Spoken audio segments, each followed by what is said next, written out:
At ito na nga yung ating Christmas tree. Ayan. Aayusin natin yan. Okay. Ito naman yung ating Belen na aayusin.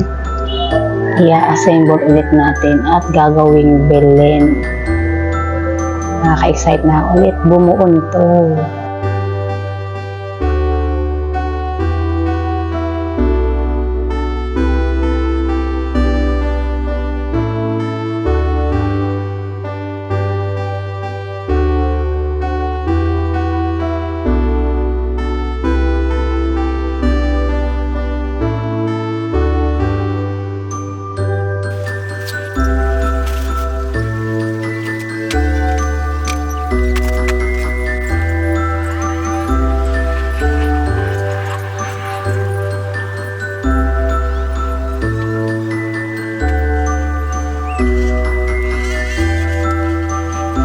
Ito yung pinaka-exciting part na pagde-decor ko sa para sa Christmas.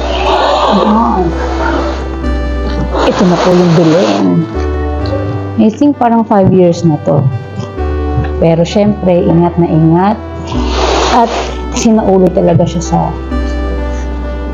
tama. Para next year ay maayos.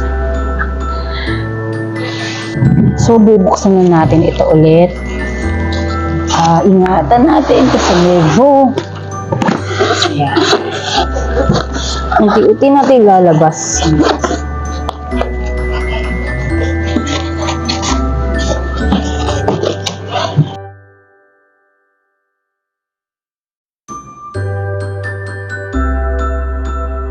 Wow!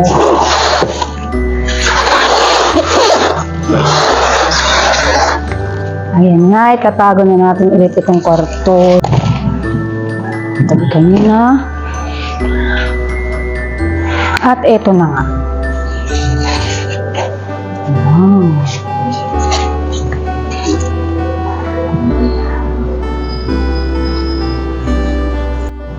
In-unbox na nga natin itong Belen. Ito yung pinaka-bahay niya. So, trivia lang po, no? Nung una kong pag-decor ng Belen, siguro elementary days yun, grade 5 or grade 6, yari pa yun sa papel. Imagine, na yari pa yun sa papel at iba yung feeling talaga nung ikaw yung nagde-decor at parang nagpa-flashback yung history ng Belen, kung paano isinilang si Jesus at yung pakiramdam kakaiba.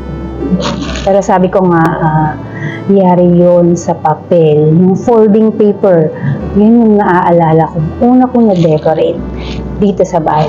So, eto na nga. So, ingat na ingat talaga namin itong tinatago dahil para every next year, maayos siya.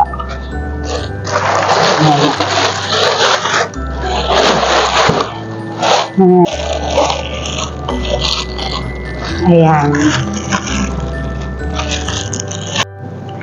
Hindi nga makukumpleto itong Belen natin kung walang dayami. Ito siya at naitago pa nga namin. So, lalagyan natin.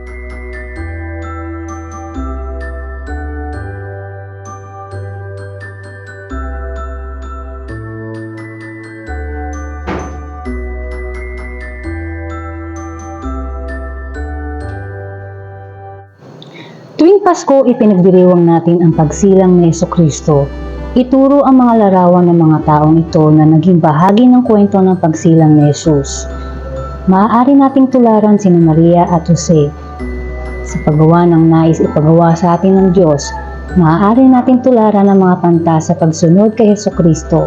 Maaari nating tularan ang mga anghel sa pagbabahagi ng iba, totoong kwento ng Pasko. At maaari nating tularan si Jesus sa pamamagitan sa pagsunod sa kanyang halimbawa.